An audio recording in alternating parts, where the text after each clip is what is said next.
Sebelum saya menyampaikan firman untuk saudara-saudara sekalian, saya ingin menyanyikan sebuah pujian untuk memberkati saudara sekalian, untuk kemuliaan bagi nama Tuhan.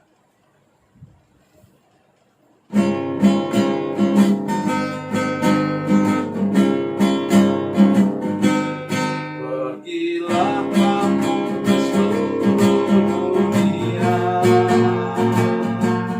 sampai ke ujung bumi. Beritakanlah Injil damai sejahtera, jadikan semua bangsa murid Kristus. Yesuslah yang punya segala kuasa di sorga dan di bumi. Ingatlah Dia ada besertamu senantiasa sampai akhir zaman. Sampaikan kabar kesukaan itu, baptislah semua yang percaya. Ajarlah mereka untuk lakukan firman Tuhan yang telah kau pelajari.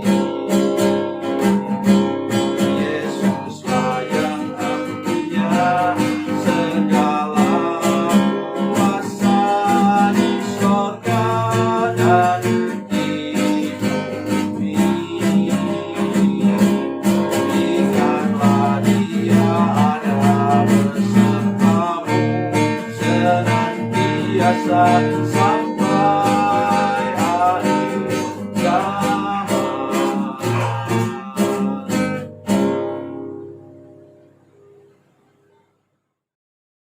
Salam saudara pemirsa, sampai jumpa kembali dengan kami dalam program Berita Pengharapan.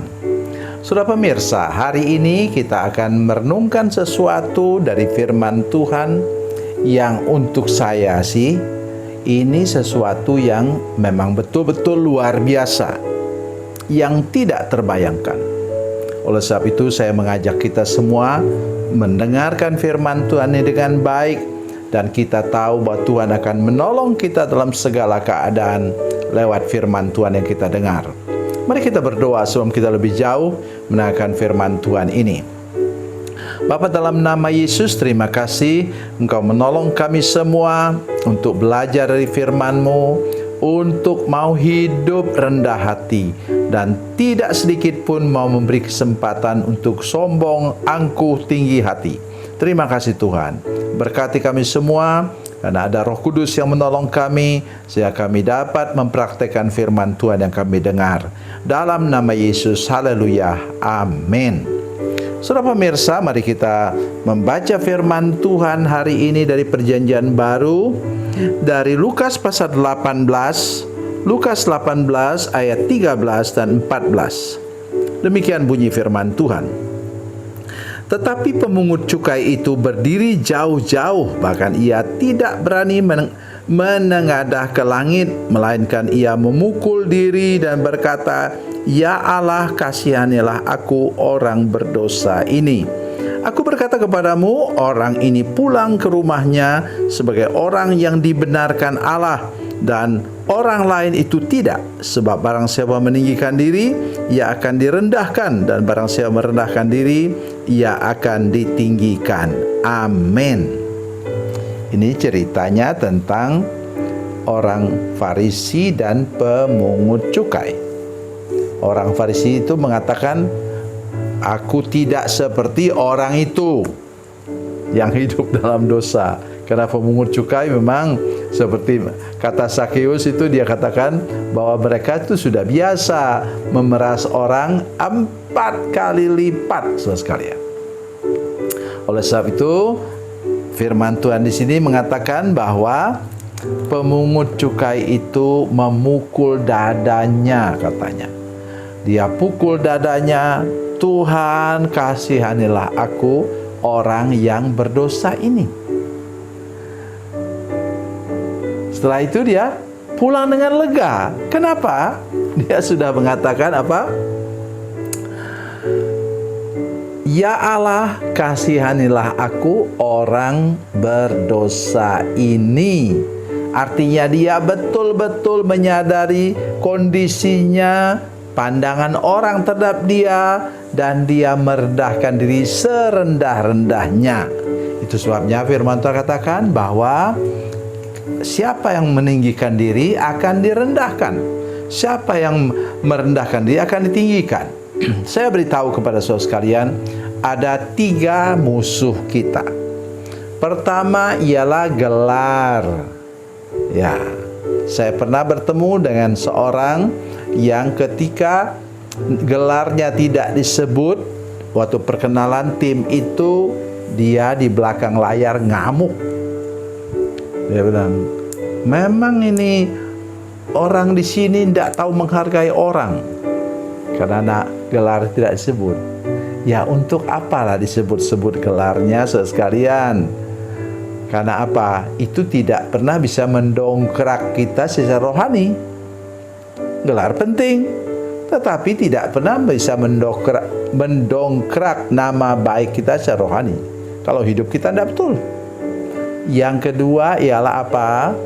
Kedudukan dan posisi. Beda dulu waktu masih mahasiswa, sekarang sudah berbintang, sekarang sudah punya kedudukan tinggi di daerah. Maka kemudian dia mulai sombong. Yang ketiga ialah harta benda. Saya kadang-kadang heran juga saudara sekalian.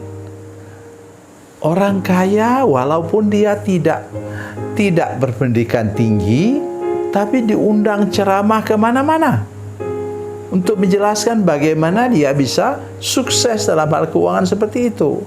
Bukan saya merendahkan orang kaya, maksudnya saya juga berharap satu kali kelak sebelum saya pulang ke surga, saya menjadi orang kaya, ya. Saudara sekalian, saya ingin mengatakan kepada kita, mari kita waspada terhadap 3 musuh ini. Ya, ada satu musuh sebenarnya, tapi saya tidak sebutkan. Itulah kalau sudah punya paras laki-laki ganteng, perempuan apa? Cantik. Dan sudah tahu, kalau sudah seumur kami ini mau bawa kemana ganteng? Saya rasa dulu saya ganteng, saudara sekalian.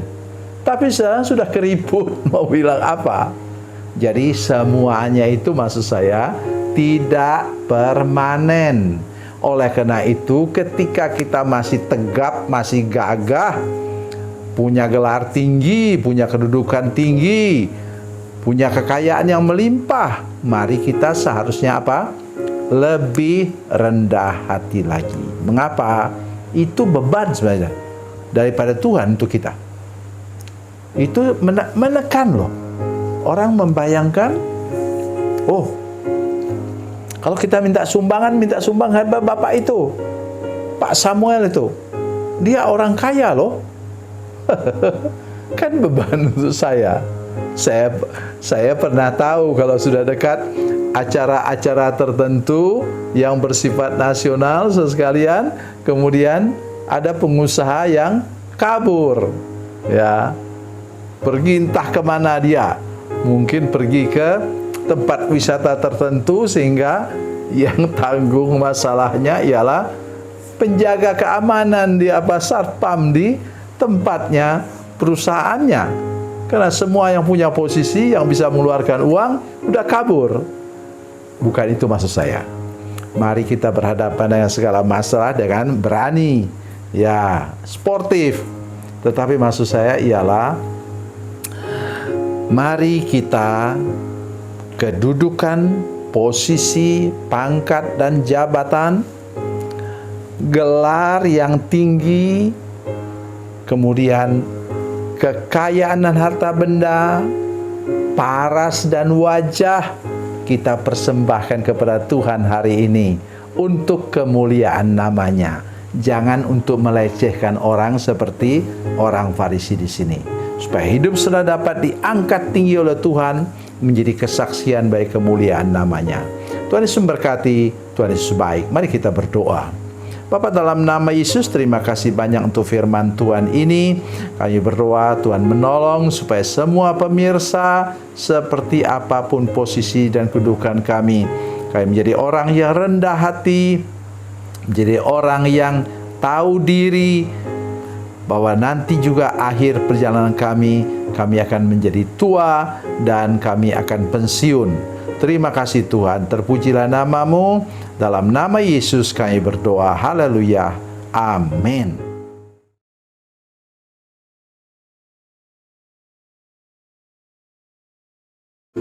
Salam saudara pemirsa, mengakhiri program ini saya mohon kepada saudara-saudara pemirsa sekalian untuk bila saudara menyaksikan program ini melalui channel YouTube, maka tekan subscribe dan bunyikan lonceng. Dan bila saudara menyaksikan program ini melalui channel Facebook, tolong saudara-saudara sekalian tekan like dan juga komen. Dan demikian pula bila sudah menyaksikan program Makanan Bergizi hari ini yang tertulis, maka tekan yang sama juga, tekan like dan tekan komen. Dan tolong saudara-saudara sekalian untuk membagikan program ini, share program ini di channel saudara-saudara sekalian, supaya lebih banyak lagi orang diberkati melalui program ini. Tuhan Yesus memberkati, Tuhan Yesus baik.